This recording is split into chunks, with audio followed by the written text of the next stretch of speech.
数10亿美元、数百万吨混凝土，以及这个星球上最先进的超级计算机系统，最终竟然都败给了区11只海狸。2009年，苏格兰政府把11只海狸放回了一条奄奄一息的河流，不需要工程师，也没有动用任何公共预算。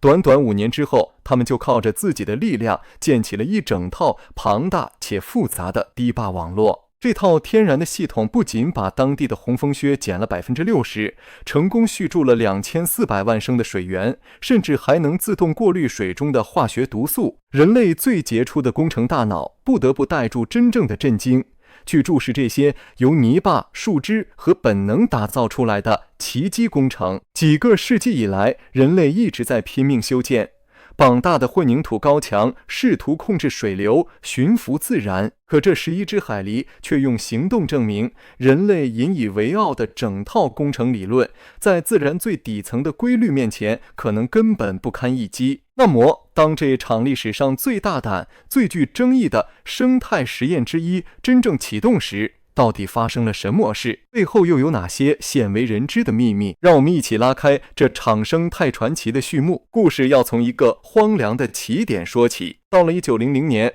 苏格兰境内已经连一只野生海狸都不剩了。事实上，在整个欧洲和亚洲，这种增精数量高达数亿只的温和动物被人类风狂猎杀到最后，整个欧亚大陆只剩下大妖100只。它们被追捕到濒临灭绝的边缘，只因为身上带住的3样东西。第一是厚实保暖，在时尚界极具价值的皮毛；第二是鲜美的肉质，而第三也是最昂贵的，就是海狸香。这是一种由海狸气味腺体分泌出来的特殊物质。在过去，海狸香被香水和药品制造商疯狂追捧，在欧洲市场上的价值几乎接近黄金。利益熏心的人类拿着猎枪和陷阱，展开了长达数百年的灭绝式捕杀。到了15世纪末，苏格兰最后一只本土海狸在埃明中倒下，这个物种在该地区彻底消失。然而，人类当时并不知道，这整整4个世纪的缺席，失去的不仅仅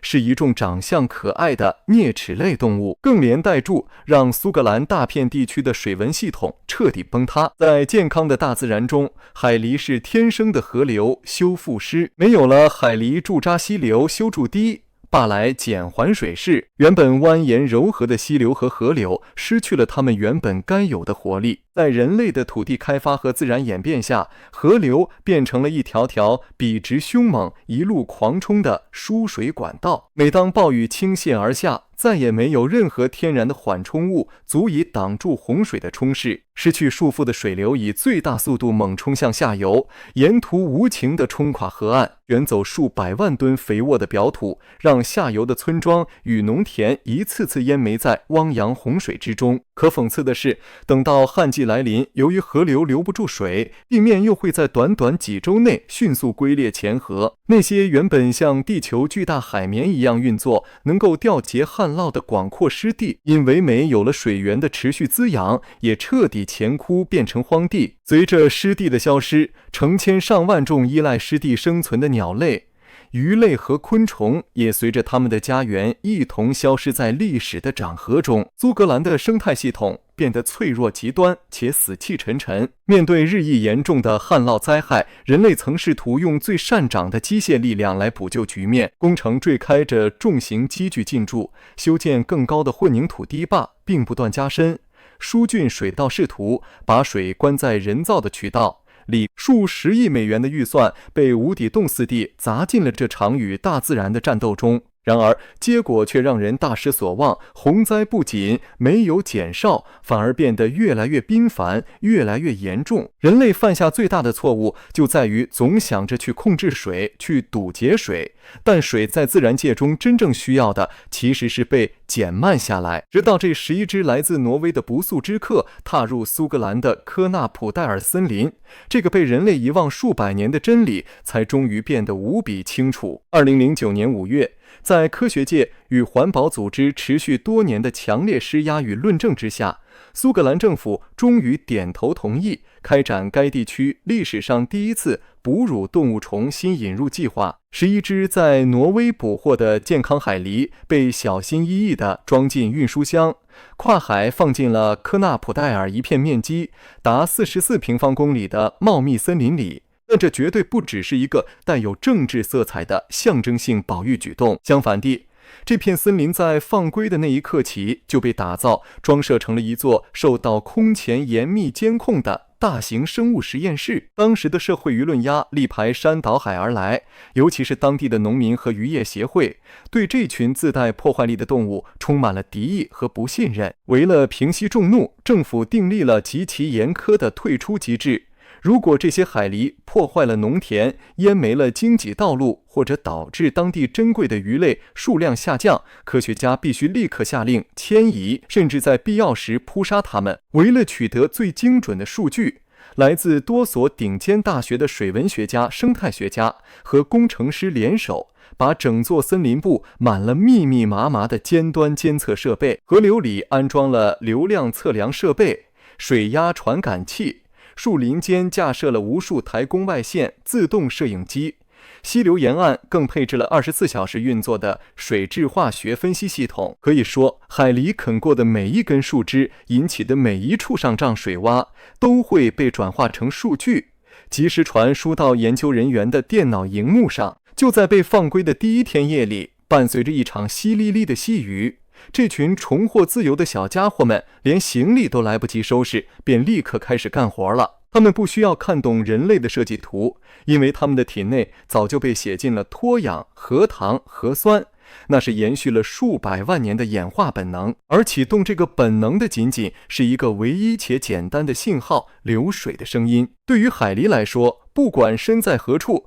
只要听见急促奔腾的水流声，大脑就会立刻拉响警报，将那里是做一个需要被堵上的结构缺口。它们浮出水面，用极其强壮且带有自我修复功能的门牙咔嚓咔嚓地摇倒溪边的幼树。接着，它们像是一个纪律严明的专业工程队，把树枝拖到溪流中央，再用前爪抓起泥巴、石块和落叶，死死地塞进树之间的缝隙里。没有图纸，没有溶长的面对面，会议也没有彻夜轰鸣的挖掘机，他们整整一夜都在敲响这首复兴溪流的交响乐。短短1年之后，监测画面让所有科学家震惊地说不出话来。那条原本笔直单调、死气沉沉的小溪消失了，取而代之的是一个由数十座大大小小的堤坝、深浅不一的水潭以及无数条蜿蜒小水道交织而成的复杂迷宫。可就在科学家们准备庆祝第一阶段的成功时，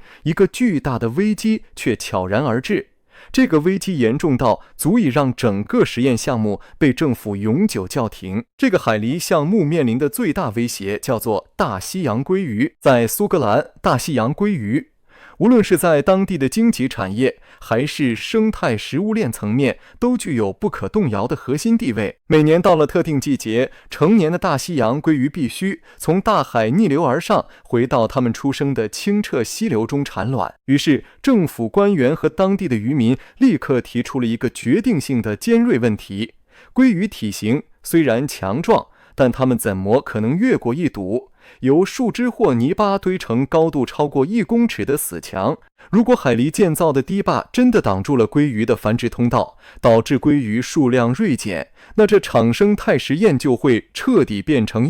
场生态灾难，海狸也将再次面临被驱逐的命运。然而，随着鲑鱼洄游季节的到来，监控设备传回的真实数据却挤了所有人一记响亮的震撼弹。水下摄影机拍到的画面显示，海狸的堤坝并不是人类想象中那种密不透风、硬生生切断河流的混凝土高墙。相反地，它是一众极具智慧的多孔结构。在迁徙季节，通常伴随着连日的暴雨，上游暴涨的水位会抬高水面，水流会从小坝的顶端漫过，在堤坝下游形成一道道天然的、具有缓冲力的阶梯水面。那些强壮的成年鲑鱼只要摆动尾巴，就能轻松地顺着这些水流阶梯一跃而过。而更让科学家和渔民吃惊的，其实是鲑鱼幼鱼的命运。水下摄影机和现场的长期观察发现，海狸堤坝后方那些水流平静、食物丰富的深水塘，几乎成了这个星球上最理想、最安全的幼鱼育成中心。在过去没有堤坝的笔直河流中，刚孵化的小鲑鱼经常会被无情的急流冲走，或者为了持续对抗强劲的水流而耗尽体力，活活累死。但现在，在这个充满活力的海狸水塘里，小鲑鱼们躲在树枝倒影下，不再需要与急流搏斗。这里拥有更深的庇护水域，充足的浮游生物和昆虫养分，以及能完美躲避鸟类捕食的安全空间。实地测量数据显示，在有海狸存在的区域，鲑鱼幼鱼的平均体型和存活率都出现了历史性的惊人提升。人们这才恍然大悟，原来在过去的400年里，真正伤害苏格兰鲑鱼数量的恰恰是海狸的消失，而它们的归来反而是给了鲑鱼一条生路。但这群啮齿类工程师带给人类的惊喜还远远不止于此。不久后，负责化学分析的科研团队在比对水质数据时，发现了另一个不可思议的怪异现象：流出海狸堤坝系统的水竟然比流进去的时候还要明显干净上好几倍。经过深入的研究，科学家们终于解开了这个谜团。海狸创造出来的一连串水塘，就像是一整套自然运作的巨型生物过滤系统。当原本湍急的水流速度变慢，在水塘中静置时，那些来自上游农田化肥中的化学沉淀物硝酸盐和磷不再随着狂奔的河水被直接冲进下游和海洋，而是慢慢沉降，堆积在水塘的底层。更神奇的是，这些塘底丰富的泥层中很快就孕育出了数量庞大的微生物群落。这些看不见的微生物大军会持续且高效地分解那些对生态有害的有毒化学化合物。随后由苏格兰环境保护局公布的水质报告挤出了让工程界难以置信的具体数字。当水流穿过海狸精心打造的堤坝链之后，农业肥料中带有毒性的硝酸盐浓度平均最多下降了 40%， 而另一种导致水体富营养化的元凶磷则减少了接近 50%。 水文学家做了一个粗略的推算，如果人类想要建造一座具有相同处理能力、能达到这种过滤效果的人造污水处理厂，政府至少得拨款花费500万美元的建设成本，而且每年还要额外支出数十万美元的公帑来维持运作和更换滤网。而这11只海狸却完全免费地帮人类做到了同样的事，他们收取的唯一交换条件不过是几根微不足道的柳树枝和杨树皮而已。随着时间推移，实验来到了第5个年头，埃克塞特大学的顶尖科学家们决定玩一场大的。他们把这5年来在科纳普戴尔森林搜集到的绑大石地数据输入到英国最先进的超级计算机中，与当前最权威的洪水预测模型进行对照与模拟，而对照得出的结果迫使现代水利工程界不得不着手重写大量行之多年的教科书。计算机模拟显示，当异常罕见的大风暴横扫这片区域时，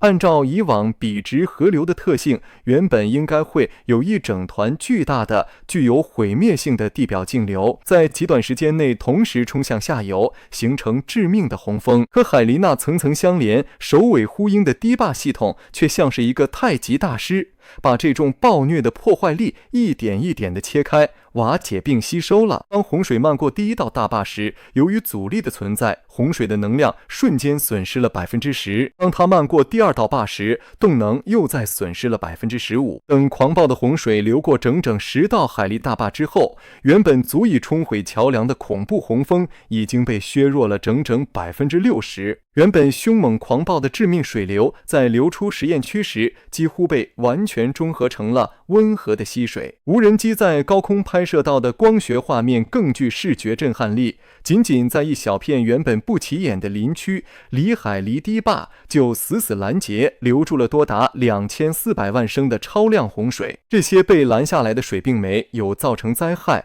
而是向河流两岸的浅河土壤缓慢扩散，带住大自然的温柔，慢慢渗入地下，这在无形中重新补给了那些经过人类好几代人过度开采，早已前枯殆尽的地下含水层。而这正是近年来最受国际瞩目的最新科学资讯，它迫使全世界的气候专家开始重新审视这种动物，尤其是在它们抵御森林火灾和储存碳元素的极限能力上。随着全球气候变迁加剧极端，高温与强旱在全球蔓延，野火席卷整片欧洲大陆的惨烈新闻屡见不鲜。然而，在那些火光冲天、万物化为焦土的恐怖时期，气候卫星在飞越某些特定区域时，记录下了一幕让所有气象专家震惊到起鸡皮疙瘩的画面。在数万公顷森林被烧成灰烬，地表呈现一片死寂，白色的废墟中央，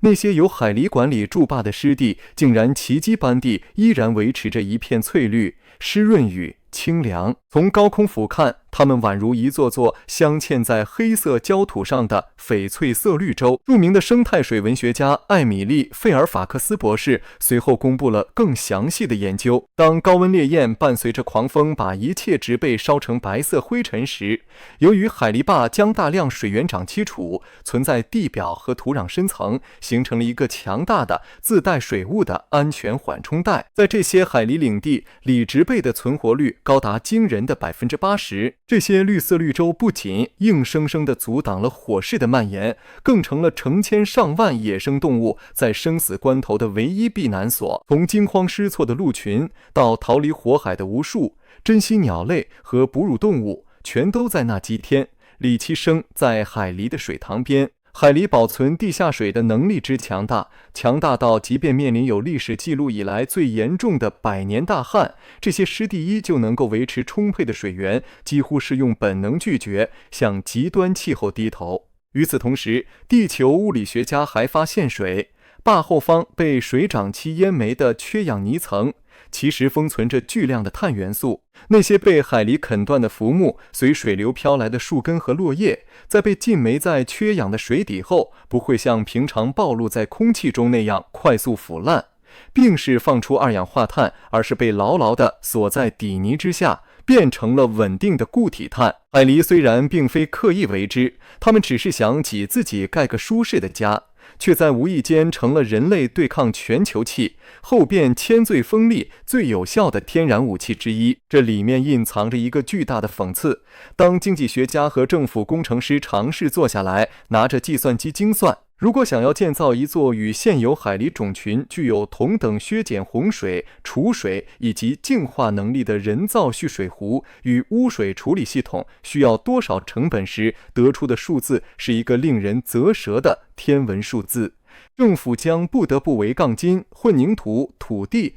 只用补偿费以及后续几十年的维护投入数千万甚至数亿美元。更糟糕的是，人类的混凝土工程终究会开裂，也终究会随着时间老化失效，而海狸的生态系统却能够达到100%的完全自我修复。在实验期间，曾有一场破坏力极大的超级暴风雨意外摧毁了一座海狸的主水坝，当时科学家以为海狸会因此放弃，然而仅仅在3天之后，整群海狸就利用夜色重新在原址筑起了一座结构更合理、更坚固的新大坝。而且对于人类政府来说，这项工程的维护成本是完美的零。数据不会说谎，科学的客观性最终战胜了偏见。2016年11月，苏格兰政府在无可辩驳的榜大正面数据面前，正式向全球宣布，科纳普戴尔的海狸放归试验取得了辉煌且无可挑剔的成功。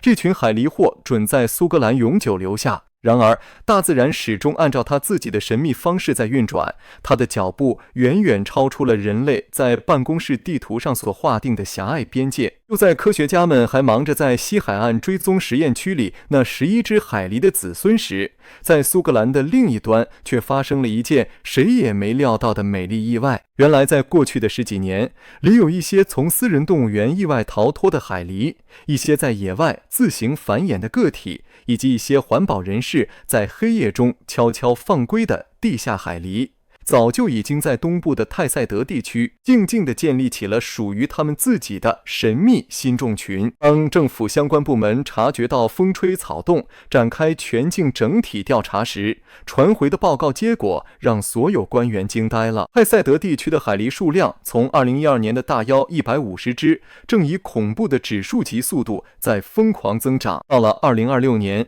这个隐秘的野生众群数量已经暴增，远远突破了2500只的大关。他们完全不需要人类的许可，就已经用自己的脚步占据并重新塑造了数百公里长的河流网络。眼看既成事实，且海狸带来的生态效益巨大，苏格兰议会于2019年5月正式高票通过法案，将海狸列为严格受保护物种。这意味着它们从此与海豚、金雕等国宝级动物享有同等层级的法律保护。任何人如果未经官方许可私自捕猎、伤害它们，或者是恶意破坏它们修筑的水坝，都可能面临极其严厉的刑事指控和法律制裁。这场由11只小动物掀起的绿色变革并没有止步于苏格兰的边界。关于海狸神奇能力的科学真相，像一场野火般点燃了全球的环保与科研浪潮。许多饱受旱涝折磨的国家相继跟进，启动了自己的海狸放归与保育计划。英国政府在不久前甚至高调宣布，将允许在英格兰全国范围内展开广泛的野生海狸放归工作。苏格兰模式正式点燃了一场席卷全球的生态竞赛。在美国的加利福尼亚州和犹他州等常年遭受乾旱与山火肆虐的西部大洲，政府野生动物部门甚至开始使用直升机把装有海狸的特制箱子用降落伞精准投放到那些人类车辆无法抵达的偏远荒野山区，目的是让他们在那里修筑大坝，对抗极端乾旱。而在德国的巴伐利亚州，海狸的长期存在和自然修复已经帮助沿岸的多个城镇累计节省了数百万欧元的洪灾善后与河道清淤费用。当然，大自然的全面复苏必然也会伴随着与现代人类生活空间的摩擦与代价。随着海狸数量的爆发式增长，冲突开始显现。在一些沿河的低洼地带，农民辛苦耕作的农田因为海狸筑坝而被淹没。一些果农愤怒地发现自己果园里昂贵的苹果树被这些啮齿类动物啃得残破不堪，甚至整棵被摇倒。面对这些真实存在的农业损失，部分农民一度怒火中烧，甚至扬言要拿起猎枪反抗。幸好这一次人类没有选择简单粗暴的屠杀。为了缓解土地被淹、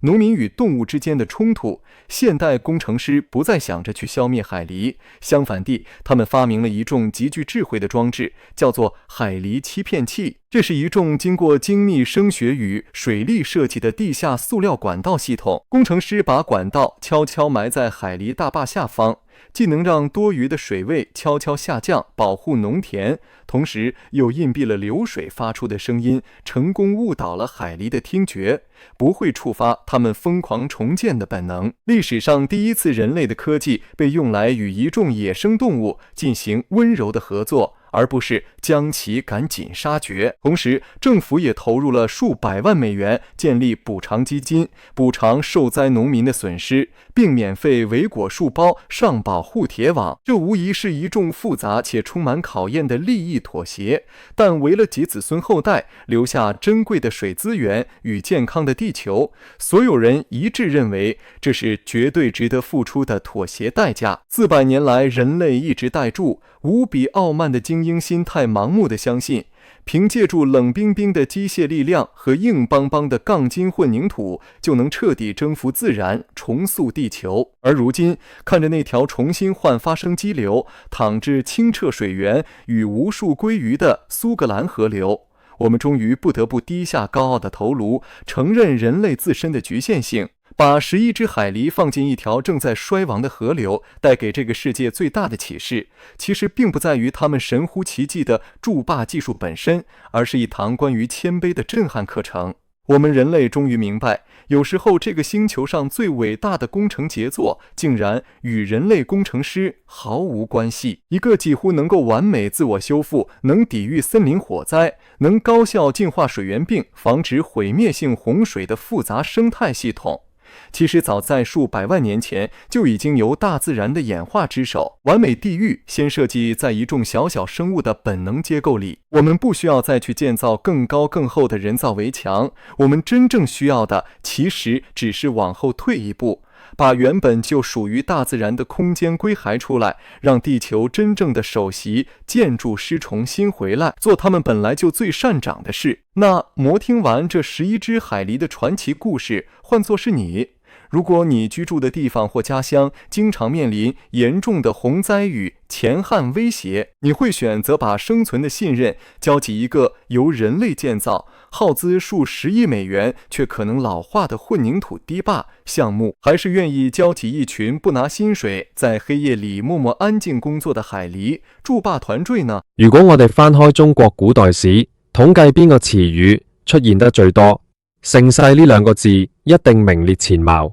而在所有盛世嘅幻想裏面，大唐絕對係最令人神往嘅超級大 IP。喺好多人嘅心目中，唐朝嘅公主過緊咩生活？一定係大明宮裏面最嬌艷嘅牡丹，千嬌百寵，係可以喺長安城條條大路上面騎住高頭大馬，意氣風發嘅頂級白富美。但係今晚呢個故事將會親手撕碎呢層華麗嘅濾鏡。我哋要將目光投向帝國邊緣，漫天黃沙嘅絕地，睇下一個大唐最尊貴嘅女人點樣喺一場名為和親嘅政治交易裏面，好似一件打包好嘅快遞咁，被應進一個連地獄都唔願意收留嘅無底深淵。公元821年，亦即係大唐長慶元年嗰一年，長安城迎來咗一場空前絕後嘅送親大典。嗰日嘅風好大，吹到長安城頭，一面面金黃色嘅皇家龍旗離離聲響，滿朝文武百官着住最隆重嘅朝服，整整齊齊咁排喺朱雀大街兩旁。如果你仔細睇，會發現呢班帝國高官冇一個塊面係帶住笑容嘅，所有人嘅目光都死死盯住團隊正中間嗰架好似宮殿咁大嘅馬車。馬車裏面坐住嘅新娘就係唐憲宗嘅親生女，當今皇帝唐穆宗嘅親妹妹太和公主。佢着住大唐最繁複最華貴嘅大紅嫁衣，頭頂嘅鳳冠鑲嵌住好似鴿子蛋咁大粒嘅紅寶石，壓到佢差點抬唔起頭。喺呢件象徵住大唐最高工藝水平嘅嫁衣之下，其實係一具單薄而且不斷發抖嘅身軀，透過馬車隨風飄動嘅珠簾。太和公主充滿絕望咁望住呢座佢生活咗10幾年嘅長安城，佢好清楚，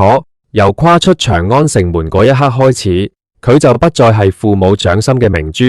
而係變成咗一張巨額嘅地緣政治支票。車隊慢慢向前行，皇帝唐穆宗親自送行到10里長亭。呢位大唐現任嘅掌舵人望住自己由細到大一齊人嘅親妹妹，眼眶都紅晒，甚至流咗幾滴眼淚。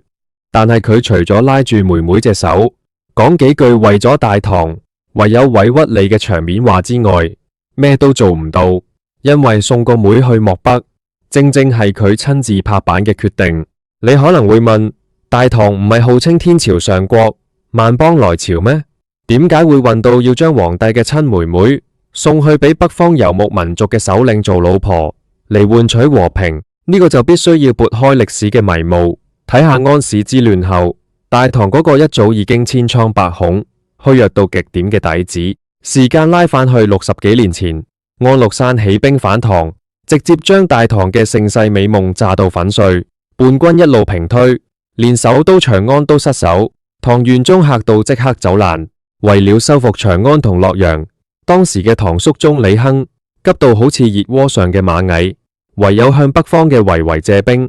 維維嘅騎兵確實好猛，幫大唐打退咗叛軍。但係天下邊度有免費嘅午餐？維維人開出嘅代價極其血腥而且屈辱。佢哋要求收復城池之後，土地同老百姓歸大唐，但係城裏面嘅金銀財寶同生得靚嘅生果全部歸回祁。唐朝皇帝咬咬牙，竟然答應咗。於是喺收復東都洛陽嘅時候，老百姓無等到朝廷嘅安撫，反而等來回圍騎兵地獄般嘅洗劫。大火燒咗3日3夜，洛陽城變成一片廢墟。由嗰一刻開始，會人徹底睇穿咗大唐嘅底牌。原來呢個着住綾羅綢緞、滿口詩書禮儀嘅龐然大物，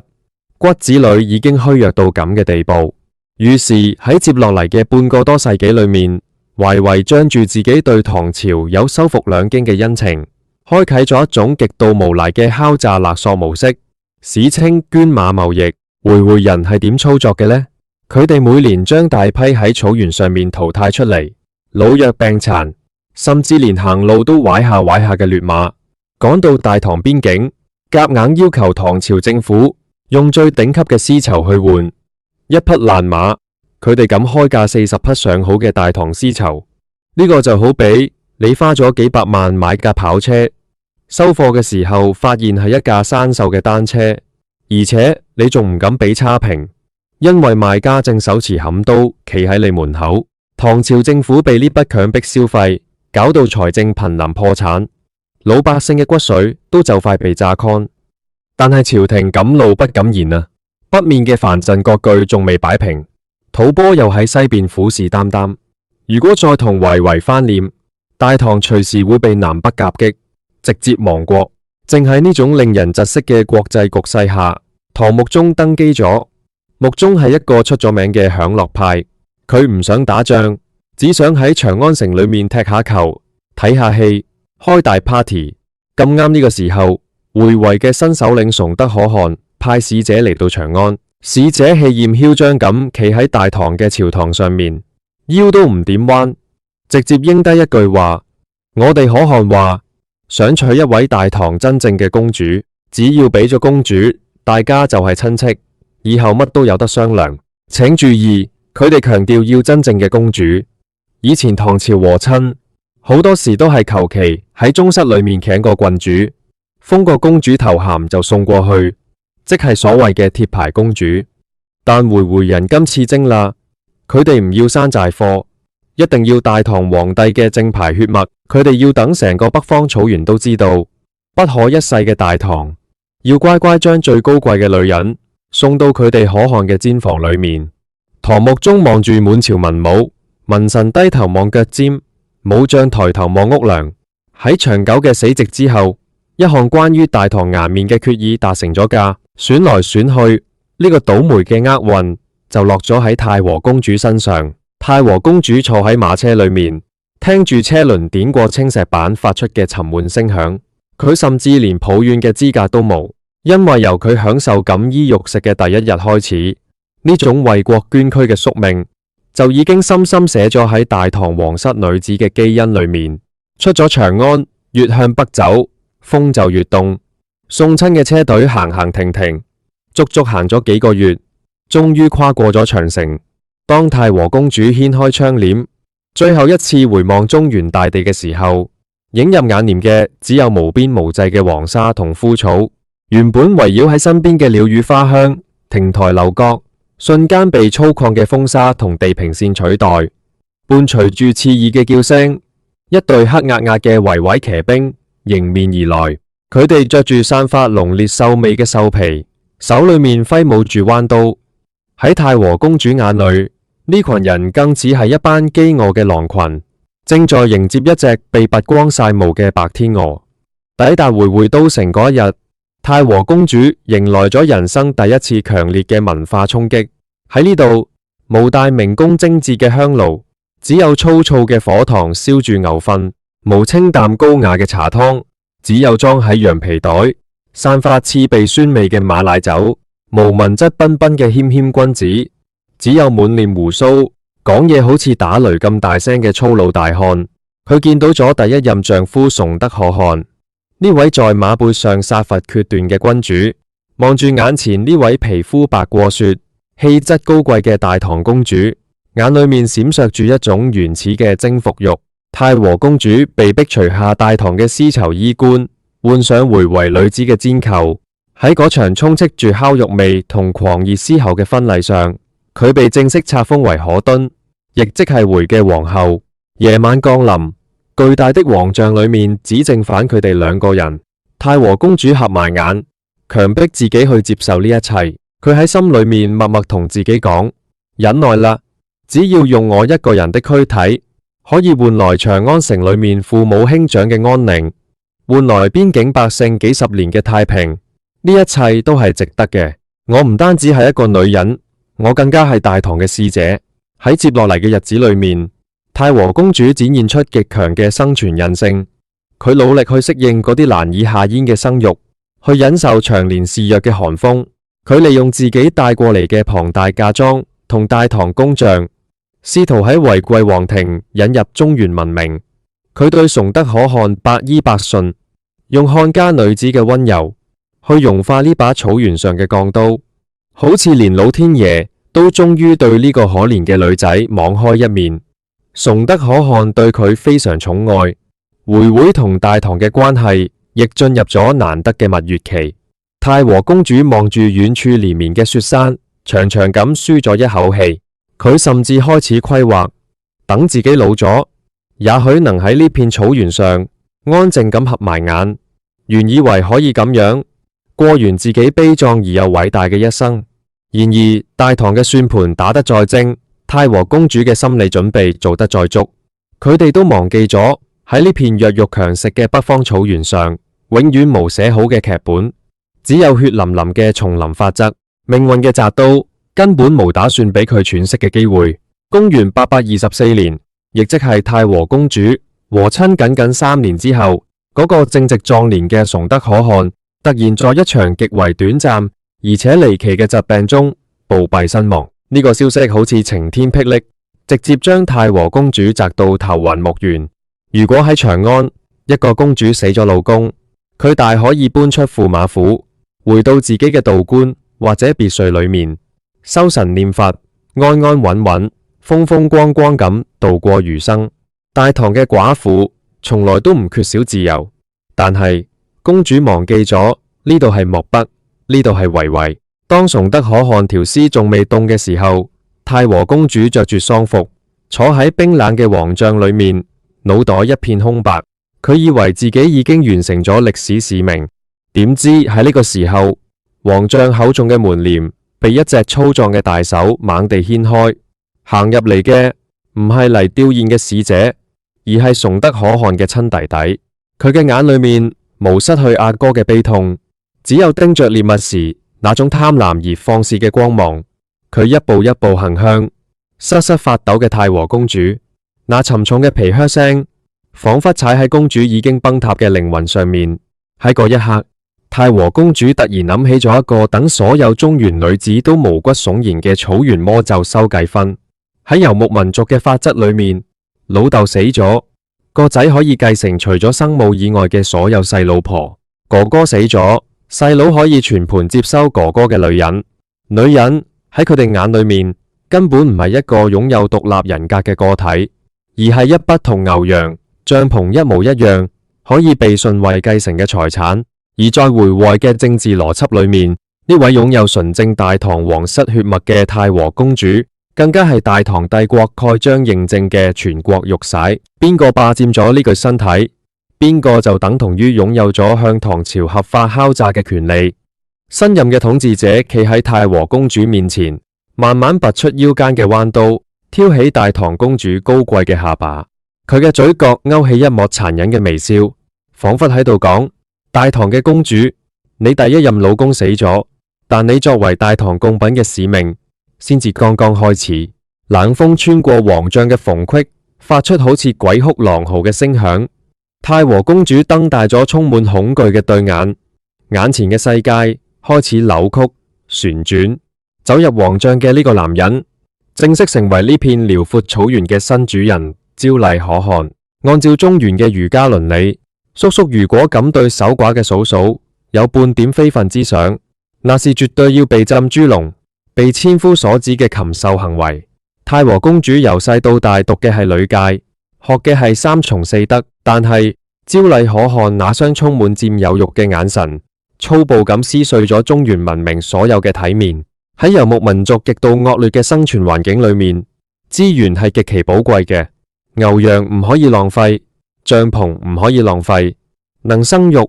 能帶來巨大政治利益嘅女人更加唔可以浪費。這就是草原上流傳千年嘅收繼分制度。喺佢哋看來，呢個唔叫亂倫，呢個叫肥水不流外人田，叫財產嘅平穩過渡。於是，在崇德可汗下葬後無幾耐，一場極其詭異、極具撕裂感嘅婚禮喺回懷皇庭再次上演，都係嗰頂巨大嘅王帳，都係嗰啲馬奶酒，唯一唔同嘅係太和公主嘅心境。3年前，她是帶住對和平嘅憧憬嫁過嚟嘅，而家佢好似一個失去靈魂嘅木偶，被侍女們夾硬套上華麗嘅皮球，按喺焦禮可汗嘅身邊。嗰一日，太和公主無喊，唔係因為佢堅強，而是當一個人的世界觀被徹底震碎，當屈辱超越咗心理承受嘅極限時，大腦會開啟一種自我保護機制，那就是絕對嘅麻木。佢冷冷咁望住眼前呢個身上仲殘留住佢第一任丈夫氣息嘅男人，端起碗酒，一飲而盡。由那一刻開始，長安城裏面那個嬌滴滴嘅金枝玉葉徹底死咗，活落嚟嘅是一個被拋棄喺草原上嘅政治孤兒。焦禮可汗在位8年，呢8年裏面，大唐嘅使者依然每年帶住成群結隊嘅絲綢車隊來到漠北。每當使者對住太和公主恭敬咁跪拜，高呼公主千歲嘅時候，太和公主嘅嘴角都會扯出一抹極其苦澀嘅笑容，因為佢知道長安城裏面嘅皇帝一早就換咗人，大唐依然在用佢嘅青春同尊嚴嚟維持住嗰份屈辱嘅買路錢。喺呢8年裏面，太和公主漸漸睇清楚呢片草原嘅本質。呢度無中原朝廷嗰種用禮儀包裝起身嘅權力鬥爭，呢度嘅政治邏輯簡單粗暴到極點，邊個拳頭大，邊個條刀快，邊個嘅兵多，邊個就可以坐上可汗寶座。回皇庭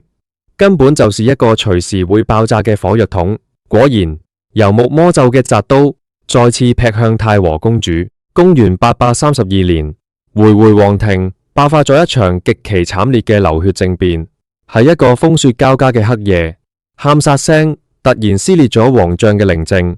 太和公主由睡夢中驚醒，當佢跌跌撞撞咁衝出內帳嘅時候，眼前的景象等佢幾乎窒息。佢第二任丈夫焦禮可汗，嗰個統治咗維8年、孔武有力嘅男人，此刻正倒喺血泊之中，死不瞑目。而企喺佢條屍隔壁，手持滴血彎刀嘅人，竟然係佢嘅親侄仔。呢場政變無任何正義嘅理由，純粹係因為對權力嘅極度渴望。政變平息之後，嗰個殺死自己親叔叔嘅侄仔，堂而皇之咁坐上咗可汗寶座，史稱張信可汗。幾名渾身是血嘅武將行到太和公主面前，佢哋無傷害佢，反而單膝跪地，用草原上最高尚嘅禮節向佢行禮。太和公主靜靜咁企喺度，佢太清楚接落嚟會發生咩事。經歷咗3任丈夫，太和公主嘅眼淚一早已經流乾。崇德可汗死咗，焦禮可汗死咗，而家輪到張信可汗。呢些男人好似走馬燈咁，喺佢生命裏面輪流出場，然後又喺權力嘅鬥爭中悲慘退場。佢哋瘋狂咁掠奪佢，佔有佢，但無一個人真正關心過佢。嗰顆一早已經碎晒嘅心，佢之所以好似個幽靈咁堅持住，係因為喺佢嘅潛意識裏面，仲死死阻緊住一根救命稻草返屋企。佢做夢都想返長安。佢話俾自己聽，只要捱落去，只要自己呢塊全國玉璽仲有價值，總有一日大唐會接佢返屋企嘅。但係老天爺好似鐵咗心，要剝奪佢所有嘅希望。回帝國嘅氣數已經喺呢種無休止嘅內耗同血腥殘殺中徹底耗盡。張信可汗上台後，不但無穩住局面，反而引發咗更激烈嘅內鬥。到咗公元839年，回話嘅宰相居然聯合咗草原上另一支極其兇悍嘅騎兵，直接向皇庭發起致命進攻。又是一個火光衝天嘅夜晚，但今次張信可汗無佢叔叔咁好彩，可以死得咁痛快。面對敵軍狂風暴雨般嘅進攻，維維精銳一觸即潰。張信可汗在絕望之中，選擇拔出佩劍，橫向自己嘅條頸。鮮血再次噴灑喺太和公主面前。呢個係佢親眼望住死出面嘅第三個丈夫。短短3日之內，維維帝國經歷咗史無前例嘅大洗牌。宰相有爵立咗一個傀儡做新可汗，太和公主依然無死。佢又一次被當作戰利品，推到第4任丈夫面前。但呢個時候嘅太和公主已經完全唔在乎，因為佢敏銳咁察覺到，許呢艘曾經不可一世嘅巨輪，馬上就要沉沒。連年的天災等草原上嘅牛羊大批死亡，一場足以毀滅一切嘅終極風暴，即將喺漠北嘅大地上肆虐。公元840年，大唐開成5年，呢一年唔單止係維維帝國嘅末日，亦係太和公主命運最詭異、最魔幻嘅一年。那一年的冬天，一場百年不遇嘅特大雪災，亦即係游牧民族最驚嘅白災，好似一塊巨大嘅裹屍布咁，死死頂住成個惠外皇庭。暴雪足足落咗幾十日，溫度降到滴水成冰，牛羊成群結隊咁凍死，連躲喺氈房裏面嘅回魂士兵，稍微睡得沉少少，第二日朝早就會變成一座冰雕。回內政嘅內訌從來無停止過。一名叫巨鹿莫嘅回維大將，因為頂唔順排擠，做出咗一個直接將維維帝國送進墳墓嘅決定。佢當咗大路黨，佢冒住風雪，策馬狂奔，逃向咗位於更北方一個極其兇悍嘅游牧部落鴨格斯。鴨格斯人一早對回維呢塊肥肉垂涎3尺，而家回維出咗內奸，又趕上百年不遇嘅雪災，呢個簡直係天賜嘅良機。鴨格斯嘅首領阿熱聽完情報之後，二話不說，直接點齊10萬鐵騎，如同一群由暴風雪中孕育出嚟嘅嗜血巨獸，悄無聲息咁包圍咗維赫嘅都城。殺戮喺毫無徵兆之中爆發，高聳嘅王帳被火把瞬間點燃，慘叫聲、戰馬嘅嘶鳴聲交織成一片。喺那座象徵最高權力嘅王帳裏面，太和公主嘅第4任丈夫同埋那個不可一世嘅宰相，連逃跑嘅機會都冇，直接被亂刀砍成肉泥。此時嘅太和公主正蜷縮喺內帳嘅一個角落。18年內，佢喺呢個絞肉機裏面送走咗一個又一個老公。佢太攰啦，攰到連舉刀自盡嘅力氣都冇漏。佢安靜咁合埋眼，等待住你把即將劈開帳篷嘅大血彎刀。砰一聲巨響，厚重嘅門簾被粗暴扯開，一個身材魁梧、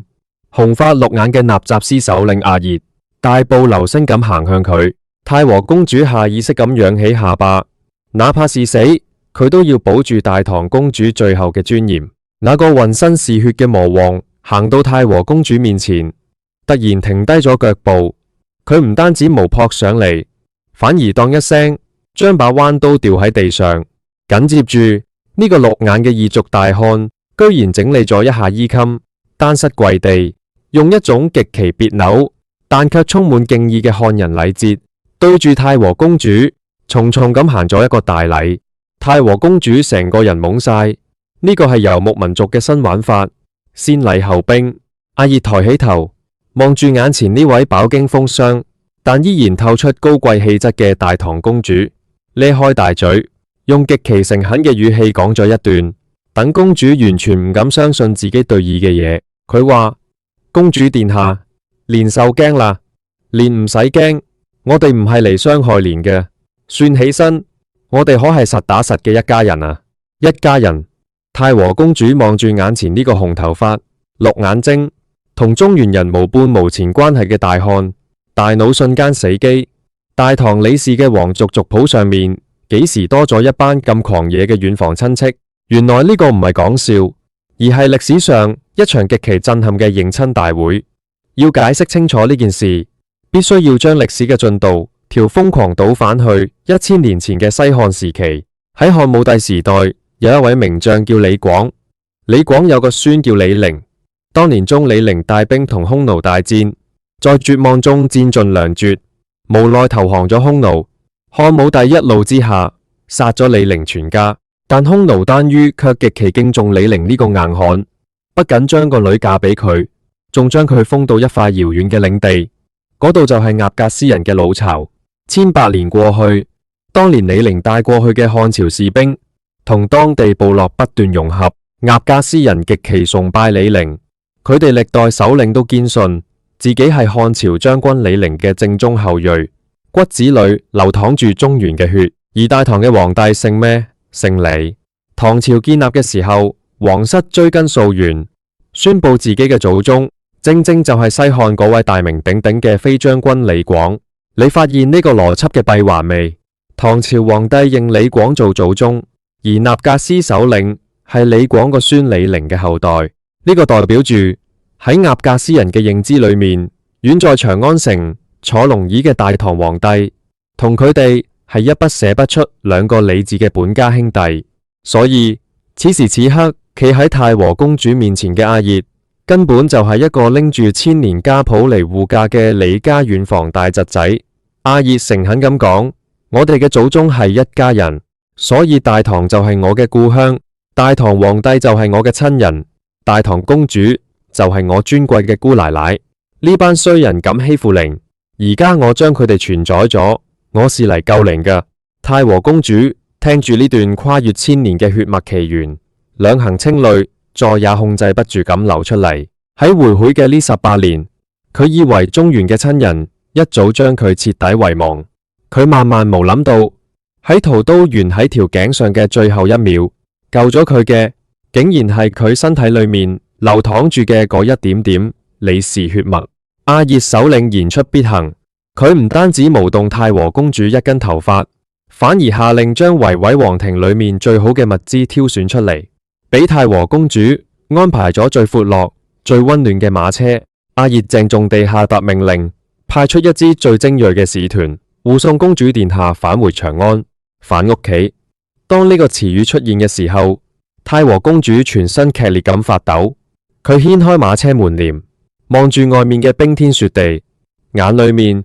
18年來第一次燃起咗希望嘅光芒。車隊喺荒原上慢慢啟動，前方的路途雖然遙遠，但對於一個喺黑暗中煎熬咗近20年嘅女人嚟講，只要方向是南方，哪怕是用爬嘅，佢都要爬返去。但係老天爺如果想要摧毀一個人，最殘忍嘅方法唔係一直俾佢絕望，而係喺佢即將觸碰到天堂大門嘅那一瞬間，夾硬將佢踢返去地獄嘅更深處。太和公主並唔知道，一場蓄謀已久、堪稱慘絕人寰嘅致命劫殺，正喺前方嘅風雪之中張開血盆大口。某一個傍晚，車隊正喺一片雪谷之中紮營，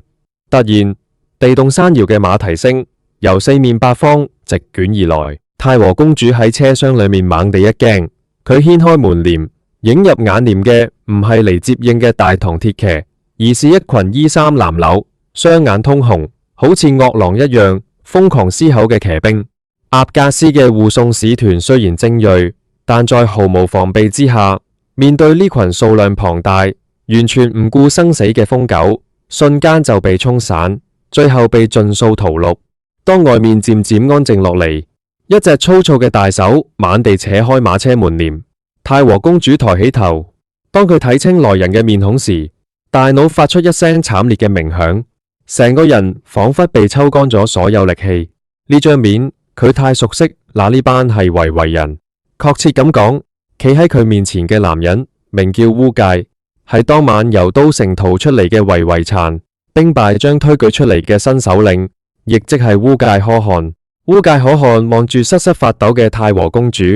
眼裏面只有近乎癲狂嘅貪婪。在這個冰天雪地嘅絕境裏面，烏介可汗半路劫殺大唐公主，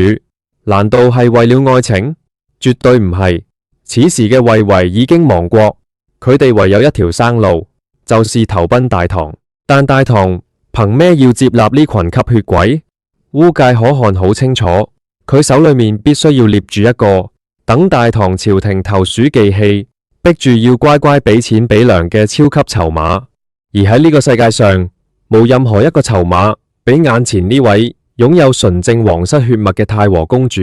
更加管用。佢一把抓起太和公主嘅頭髮，將佢夾硬由馬車裏面拖咗出嚟，扔進冰冷嘅雪地之中。嗰一日，太和公主迎來咗人生第5次，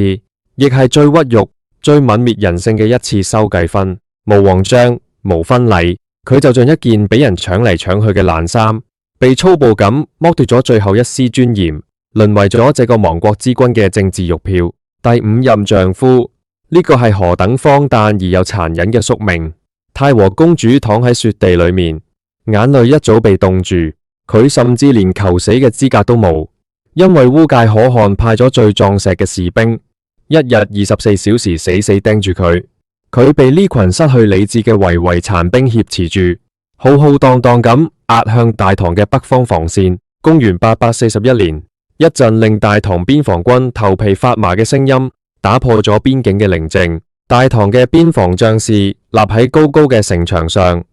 望住遠處地平線湧現出嚟，一眼望唔到頭嘅難民潮，全部人都倒吸一口涼氣。而在呢10幾萬大軍嘅最前方，是一幕等所有人目眩欲裂、心頭滴血嘅場景。烏介可汗騎喺馬上，手持彎刀，而在佢隻馬前面，用粗大嘅麻繩拴住一個女人。嗰個女人頭髮散亂，着住破爛嘅單薄衫褲，喺寒風中凍到全身發紫，搖搖欲墜。烏介可汗對住城牆上嘅大唐守將瘋狂大吼：大唐嘅將軍聽清楚，呢個係你哋大唐嘅太和公主，而家佢係我嘅女人。我哋回回遇到災難，大唐必須立刻打開城門，俾我哋入城休養生息，立刻送10萬石糧食過嚟。如果你哋咁講半個唔字，我就先攞你哋公主嘅人頭嚟祭旗。這就是歷史上真實發生嘅人質事件。太和公主，呢位曾經喺長安城裏面金樽玉貴嘅天之驕女，此刻竟然淪為了長城外連畜生都不如嘅人肉盾牌。此時嘅太和公主艱難咁抬起頭，門嘅嗰邊，大唐嘅龍旗迎風飄揚，距離佢只有不到100步，100步只要跑過去，佢就能返到闊別20年嘅屋企。但佢做夢都冇諗到，當家門終於近在咫尺嘅時候，佢卻被繩子好似拴狗咁拴喺門外，被逼作為敵人嘅傳聲筒去勒索自己嘅祖國。城牆上嘅大唐守將面色鐵青，拳頭握到咔咔聲響。嗰個係太和公主啊，是當今皇帝嘅親姑姑啊！守將牙齒都快咬碎，但佢唔敢放箭，更加唔敢開城門。一旦開戰，公主必死無疑；而一旦打開城門，放呢10幾萬飢餓嘅殘兵入嚟，整個北方防線將會徹底崩潰，老百姓又會生靈塗炭。呢個簡直是一道無解嘅死局。烏介可汗深知漢人重視禮儀倫理，絕對唔敢眼睜睜望住皇室公主死喺面前。為了俾大唐施加更大嘅壓力，佢開始對太和公主進行非人折磨。每當有大唐嘅談判使者嚟到大營，烏介可汗就會特登將凍到發抖、滿臉淚痕嘅太和公主載出嚟，當眾對公主呼呼喝喝，甚至出手打罵。談判嘅消息好似雪片咁飛向長安大明宮。此時坐在龍椅上嘅係太和公主嘅侄仔，大唐晚期一位極具鐵血手腕嘅帝王唐武宗李炎。當唐武宗睇到邊關送返嚟嘅奏摺，氣到將份奏摺狠狠車喺大殿嘅青磚上面，全身上下不斷發抖。朝堂上一班平時習慣咗用錢買和平嘅軟骨頭文臣紛紛企出嚟，痛哭流涕咁話：陛下，嗰個係您嘅親姑姑啊，千萬唔好夾硬嚟啊！不如我哋就開國庫，俾佢哋糧食絲綢，好言好語，將佢哋安撫喺邊境，破財擋災啦！唐武宗死死盯住呢班人，眼裏面嘅怒火好似想將大殿點燃。就在此時，大唐帝國宰相班列之中，一個目光如炬嘅男人慢慢行咗出嚟。呢個男人嘅出現，將會徹底改變太和公主悲慘嘅命運。企出嚟嘅男人名叫李德裕，係大唐晚期最傑出嘅政治家。李德裕上前一步，聲音雖然唔大，但在死寂嘅大殿裏面，好似打雷咁響。陛下，臣以為妥協就是亡國之道，回人而家係餓狼。如果大唐送糧食俾佢哋，那就是喺度餵狼。等佢哋回復咗力氣，第一個要咬斷嘅就係我哋邊防軍嘅條頸。唐武宗望住李德裕，那依愛卿之見，我哋應該點做？太和公主仲喺佢哋手裏面啊！李德裕眼裏面閃過一絲冷酷嘅殺機，佢俾出咗一個特種作戰嘅連環計。陛下，救公主絕對唔可以靠求，只能靠搶。但係我哋唔可以明搶。首先，大唐要辦約，佢哋要糧食就俾佢哋，仲要派慰問團帶埋好酒好肉去勞軍，等呢位亡國可汗嘅防備心降到最低。等到佢哋放鬆警惕嘅深夜，我哋再派出大唐最精銳嘅鐵騎，發起致命嘅斬首行動，一擊即中，奪回公主。唐武宗一拍龍椅，猛地企起身，就按李相講嘅去辦。呢個大唐嘅面子，朕今日非要用刀劍親手接返嚟不可。一場驚天動地嘅暗夜行動就此展開。天德軍嘅城門慢慢打開，一車接一車嘅糧食美酒送去回害大營。烏介可汗望住堆積如山嘅物資，發出一陣狂笑。喺佢那游牧民族直接嘅腦袋裏面，以為大唐果然又認慫咗。佢得意洋洋咁將太和公主繼續拴喺大帳隔壁，以此嚟彰顯自己嘅威風。吃飽喝足嘅會會士兵，神經一旦鬆懈落嚟，防守變得形同虛設。佢哋萬萬無諗到，喺距離大營不遠處嘅山腳下，一支由大唐名將石雄率領嘅精銳鐵騎，已經好似幽靈咁喺夜色中集結完畢。大唐帝國用一種優雅但又極其殘忍嘅方式，完成咗對太和公主最後嘅政治切割。被改名之後嘅定安大長公主，被安置在長安城一座幽靜冷清嘅府邸之中。從此以後，長安城嘅繁華熱鬧再也同佢無任何關係。佢好似一個隱形人咁，喺呢個繁華都市裏面靜靜咁老去。史書上關於佢最後結局嘅記載，只有冷冰冰嘅幾個字。再回到長安嘅幾年後，這位歷經人間煉獄嘅大唐公主，在無限嘅孤獨同創傷中，默默閉上咗對眼，結束咗佢悲慘、荒誕卻又無可奈何嘅一生。冇國葬，冇舉國哀悼，大唐嘅歷史車輪滾滾向前，好似從來冇呢個人出現過咁。當我哋喺千年之後望返大唐那個所謂嘅盛世時，我哋成日容易被宏大嘅敘事所感動。我哋讚美李白嘅詩情，我哋感嘆萬邦來朝嘅霸氣，但係我哋往往會忽略喺呢個龐大嘅帝國機器運轉嘅履帶下面，碾碎咗幾多好似太和公主咁無法掌控自己命運嘅個體。太和公主的一生係大唐帝國由盛轉衰嘅一面殘酷鏡子。佢用自己柔弱嘅肩膀同21年地獄般嘅折磨，為長安城擋住咗漠北嘅寒風。佢為大唐付出咗一切，但最終大唐在收留咗佢那具殘破嘅軀殼之後，卻無情咁剝奪咗佢作為人嘅最後一點溫度。願我哋都能在複雜嘅世界裏面，擁有一種不被任何人當作籌碼嘅底氣同自由。我哋下期再見。